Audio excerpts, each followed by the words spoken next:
The Devil's Bride of Raven Creek, True Satanic Horror, 2008. In the remote forests of Oregon, there's a place locals refuse to enter after dark. Raven Creek Hollow, surrounded by towering evergreens and a river that runs dark even under sunlight. The place hides a century-old curse. In 1889, a woman named Margaret Holloway was accused of sacrificing children in satanic rituals. They burned her at the stake by the creek, but before dying, she carved a pact into her own skin, promising Lucifer she would return every 13 years to take 4 young souls in exchange for eternal power. This particular incident happened in October 2008. 4 college friends, Emily Carter, Hannah Brooks, Madison Lee, and Chloe Parker, were on a road trip through Oregon's countryside. Emily, the adventurous one, insisted they camp near Raven Creek to see the haunted forest for themselves. The air was crisp, the leaves red and gold, and the sound of the rushing creek felt peaceful. Until night fell, an old man at the gas station had warned them, "If you hear the creek stop flowing at midnight, she's coming." The first night, they laughed at the story, sipping hot cocoa in their tent. But exactly at 12:01 a.m., the water stopped, not slowed, stopped completely, as if frozen in time. A foul stench rolled in, and the trees seemed to close in. Out of the darkness emerged a tall, emaciated woman, her skin scorched black in patches, eyes glowing red, nails like jagged glass. She whispered words in a language none of them understood, the language of black magic. Before leaping forward with unnatural speed, she grabbed Hannah by the neck, slammed her into the ground so hard her spine bent, then dragged her screaming into the shadows. Moments later, the sound of tearing flesh echoed, followed by silence. The others huddled together, trembling and sobbing. The second night, Madison insisted they leave. They packed and tried to drive, but every road twisted back into Raven Creek. No matter the direction, a sign of the witch's demonic territory. That night, the creek went silent again. Emily held a heavy branch, ready to fight, but the witch appeared behind Madison in an instant. She slammed her repeatedly into the dirt, each blow cracking bone, before biting deep into her shoulder and pulling away chunks of flesh. Emily and Chloe could only watch in horror as Madison's lifeless body was dragged into the dark. By the third night, Emily was losing hope. Chloe found strange symbols carved into the rocks by the creek, blood-stained runes meant to keep the witch tethered to this place. They tried to destroy them, but at midnight the witch returned. This time, she targeted Chloe. With a wave of her burned hand, she sent Chloe flying into a tree with such force the trunk split. The witch whispered something into Chloe's ear before snapping her neck in one swift motion. Emily screamed until her throat bled. On the fourth and final night, Emily prepared for war. She remembered the old man's warning. That fire, blessed with salt, could break the witch's bond. She created a ring of flames near the creek, mixing salt from their food supplies into the burning logs. When midnight struck and the creek fell silent, the witch emerged, shrieking. Emily charged, stabbing her with a sharpened iron tent pole. The witch fought back, slamming Emily into the ground over and over, breaking ribs. But Emily shoved the pole deeper until the witch's chest erupted in black smoke. Her body collapsed into ash that was carried away by the wind. When authorities arrived at sunrise, Emily was barely alive, lying in the ashes. No trace of her friends was ever found. Locals still say that on October nights, if you stand by Raven Creek and the water stops flowing, you'll hear screaming from the woods and see 3 pale faces watching you from beneath the surface. The Black Witch of Hollow Pines, True Satanic Horror, 2012. In the northern part of the U.S. state of Montana, there's a place known as Hollow Pines. Snow-covered mountains, towering pine trees, and a deep, peaceful river. It looks like paradise, but locals say the place is cursed. In 1893, a woman named Abigail Crowhurst was accused of stealing children's souls through black magic. The townsfolk burned her alive near the river, but before she died, with her charred fingers she wrote on the stones in blood, "When the moon turns red, I will take 4 souls, and my hunger will never end." This horror unfolded in October 2012. 4 friends, Sarah Miller, Jessica Brown, Amanda Ross, and Natalie Cooper, had just finished college and set off on a road trip.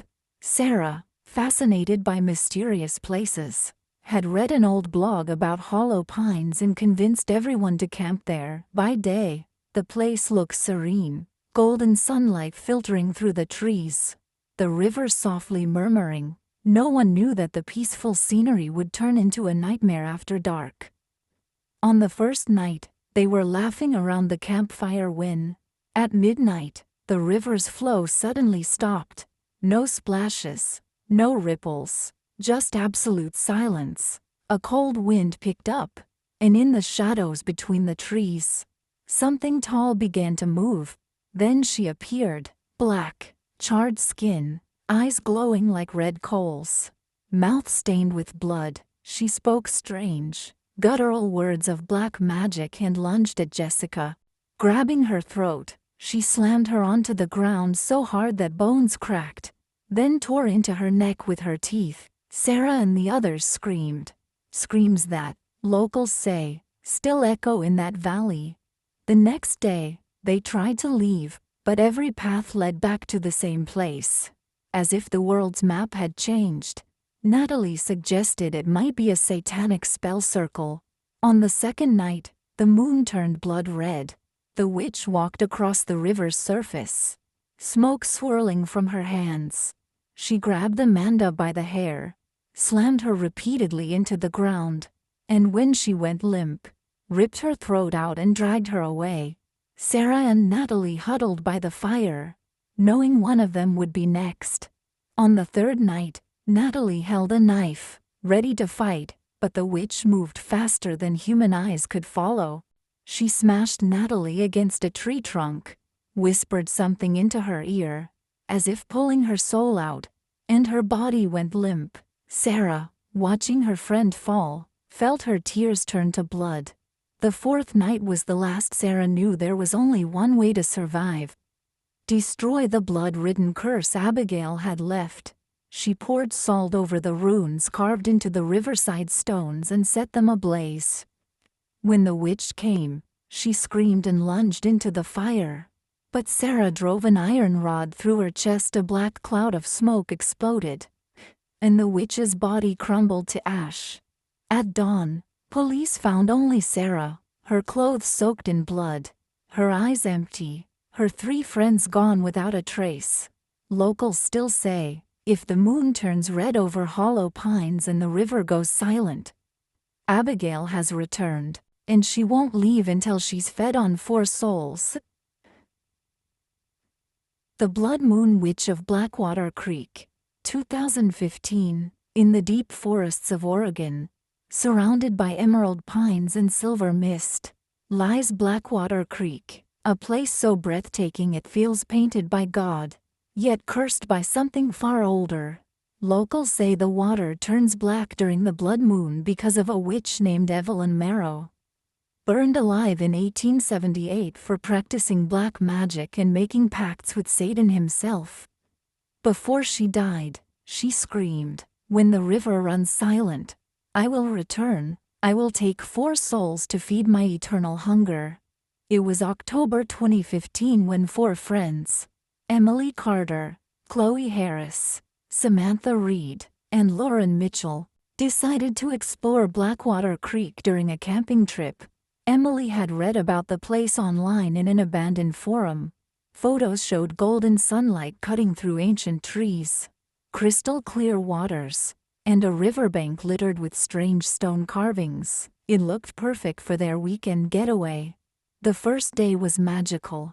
Cool air, the scent of pine, and the sound of rushing water. By nightfall, They sat by the fire, laughing, when suddenly, at midnight, the creek's sound died. No splash, no ripple, the air grew heavy, and a foul, metallic smell seeped in. From the darkness emerged a tall, blackened figure, skin cracked like burnt wood, long fingers ending in nails like rusted knives.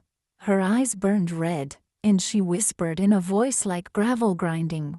One. Each night, before they could run, Evelyn lunged at Chloe. She grabbed her by the hair, slammed her into the ground so hard her ribs cracked, then bit into her neck. Blood sprayed across the leaves. Emily and the others froze. Too shocked to move, they heard Chloe's muffled screams fade as the witch dragged her into the trees. The next morning, their shock turned to panic. Samantha insisted on leaving, but every trail led back to their campsite. Emily recognized the runes on the stones. Part of a satanic binding circle. They were trapped. The second night, the moon rose red. The witch walked straight across the black, still water, chanting in a language older than English. She moved for Samantha this time. Samantha stabbed at her with a hunting knife, but the blade bent like rubber. Evelyn laughed, lifted her by the throat, and smashed her against a tree over and over until her skull split. Emily and Lauren could only watch in horror as the witch bit deep into Samantha's chest, pulling out something that shimmered, her soul, glowing faint blue, and swallowed it. On the third night, Lauren decided to fight. She wrapped herself in chains, hoping to trap the witch. But when Evelyn came, she blew out the fire with a single breath, plunging them into darkness. Emily heard the sickening sound of chains snapping like twigs, followed by Lauren's body hitting the ground. The witch whispered something, a black magic curse, and Lauren's skin turned gray and lifeless before Evelyn consumed her flesh. Emily's scream echoed through the forest. The fourth night, Emily was alone. She remembered reading that the only way to destroy a soul-eating witch was to burn her binding runes during the blood moon. She poured salt from their camp supplies over the river stones and lit them on fire with gasoline. When Evelyn came, her scream was so loud it shattered nearby branches. She charged Emily, knocking her to the ground. Emily rolled aside, grabbed a rusted iron rod from the campfire, and drove it through the witch's chest. Evelyn shrieked, her body convulsing as smoke poured from her mouth. Her skin crumbled into ash, and a black shadow burst upward before vanishing. At dawn, Emily stumbled into the nearest town, blood covering her clothes, eyes empty. When police searched the campsite, they found no bodies, only 4 sets of footprints ending abruptly at the river's edge. Locals still say that when the blood moon rises over Blackwater Creek and the river goes silent, Evelyn Marrow is hunting again. This version is more intense, graphic, and realistic than my earlier one, with reactions, black magic, and an exact year for realism. The Witch of Hollow Pines 2013. In the misty mountains of Vermont, hidden behind miles of unmarked trails, lies Hollow Pines, a forest so beautiful it could be a painting. Sunlight breaks through the towering pines like golden swords, the ground carpeted with soft moss, and a crystal-clear lake mirrors the sky. But beneath its beauty lies something ancient and hungry. Locals whisper of Margaret Vane, a woman executed in 1891 for black magic and satanic rituals. They say she cursed the land with her dying breath, promising to rise when the moon turned blood red, claiming 4 souls to restore her eternal power. It was October 2013 when 4 best friends, Jessica Miller, Ashley Brooks, Hannah Clark, and Rachel Adams, decided to spend a long weekend hiking in Vermont. Jessica had found photos of Hollow Pines online, golden sunsets over the lake, fog curling over the water, and strange stone symbols near the shore. They wanted Instagram shots no one else had. The first day was perfect. They set up camp by the lake, laughing, taking pictures, roasting marshmallows. But at midnight, everything changed. The lake went silent, no wind, no ripples, just a dead, heavy stillness. The air turned ice cold, and a metallic stench drifted in. From the tree line, a tall figure emerged, skin pale as bone, hair like wet black seaweed, eyes glowing an unnatural red. Her voice was a whisper that seemed to crawl inside their skulls. 1. Each night, until the debt is paid. Before they could react, she rushed forward, moving unnaturally fast. Her skeletal hands grabbed Ashley by the throat, lifting her into the air before slamming her into the ground. The crack of her ribs echoed. The others screamed, frozen in shock. Margaret's mouth opened impossibly wide, and with one horrific bite, she tore into Ashley's neck. Blood pooled in the dirt as she dragged the body into the shadows, leaving nothing but smeared footprints. The next morning, Jessica and the others were hysterical. Hannah wanted to leave, but every path twisted back to the same clearing. Rachel recognized the stone markings, ancient binding runes, a trap used in satanic rituals to keep souls from escaping. The second night, the moon turned red. Margaret appeared again, this time walking across the surface of the still lake as if it were solid ground. She whispered in a dead language, her hands twitching like claws. Hannah screamed and swung the hatchet at her, but the blade passed through like smoke. Margaret grabbed her by the hair, lifted her off her feet, and smashed her into a tree until her head split open. Jessica vomited from the sight. Rachel collapsed, sobbing, whispering, "We're next, we're next." Quote, on the third night, Rachel tried to fight. She wrapped herself in salt lines and lit torches around the camp. When Margaret came, she blew the flames out with one breath, plunging them into darkness. Rachel stabbed at her with a broken tent pole, but Margaret's laugh was like 1,000 nails scraping metal. She caught Rachel by the arm, twisting until the bone snapped like dry wood, then sank her teeth into Rachel's chest, pulling out a faint blue, glowing essence, her soul, and swallowing it whole. Jessica could only cover her mouth, tears streaming, heart pounding so loud it drowned everything else. The fourth night, Jessica was the only one left. She remembered something her grandmother once said about witches. Iron and fire will end where darkness begins.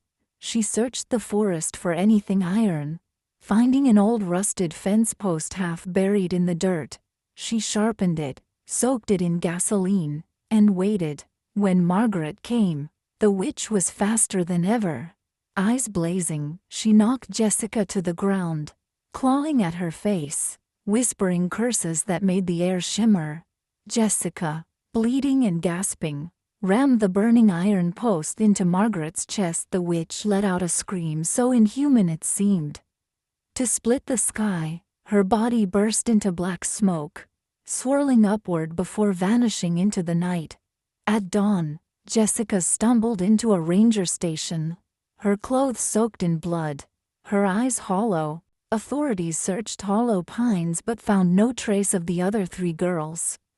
Only 4 sets of footprints ending at the edge of the lake. Even now, locals say that on blood moon nights, if you stand by Hollow Pines Lake, you'll hear 3 distant screams, and the sound of something walking across the water. The Devil's Lake Witch 2015. In the northern part of Oregon, USA, there is a lake known as Devil's Lake.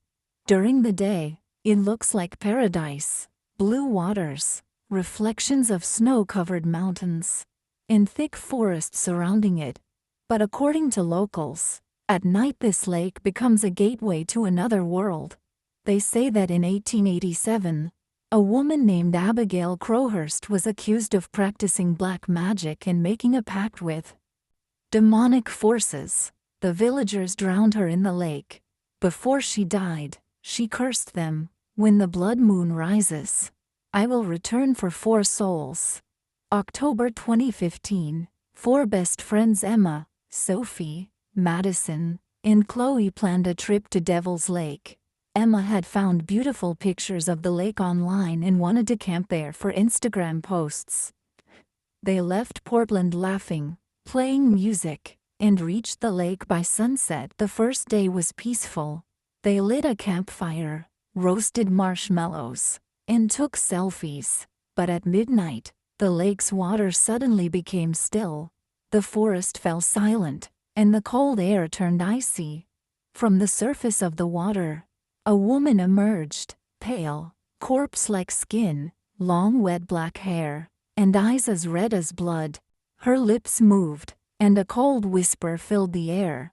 One, each night, until the promise is fulfilled. Night 1, she moved at lightning speed, grabbed Sophie by the neck, and lifted her into the air. With a deafening crack, she slammed Sophie onto the ground. Bones snapped. Emma and Madison screamed. Abigail dragged Sophie's limp body into the water and vanished. The remaining girls clung to each other all night, trembling. Night 2, Emma, Madison, and Chloe decided to take turns keeping watch. But when the blood moon rose, Abigail walked straight out from the middle of the lake. Madison tried to scare her with a burning torch, but Abigail blew it out with a single breath. Then she grabbed Madison's hair, slammed her into a tree, and left her hanging lifeless. Emma vomited. Chloe shook uncontrollably, whispering, "We're going to die, all of us." Quote, Night 3. Chloe gathered the courage to make a salt circle near the shore. But Abigail summoned a thick fog, erasing it instantly. Then she seized Chloe, crushed her ribs, and pulled a glowing blue smoke-like breath from her chest. Her soul, Emma could still hear her last scream echoing in her head. Night 4, Revenge. Now Emma was alone. She knew running was useless. She remembered her grandmother's words. Fire and iron can end the darkness. Emma found a rusty iron rod, soaked it in gasoline, and set it aflame. When Abigail lunged at her, Emma drove the burning iron straight into her chest. A horrifying scream tore through the air. The lake began to boil, and Abigail's body turned into black smoke, vanishing into nothing.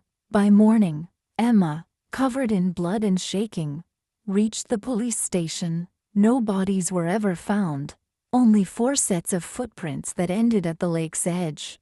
Locals still say that when the blood moon rises, you can hear the screams of 3 women by the lake, and footsteps on the water.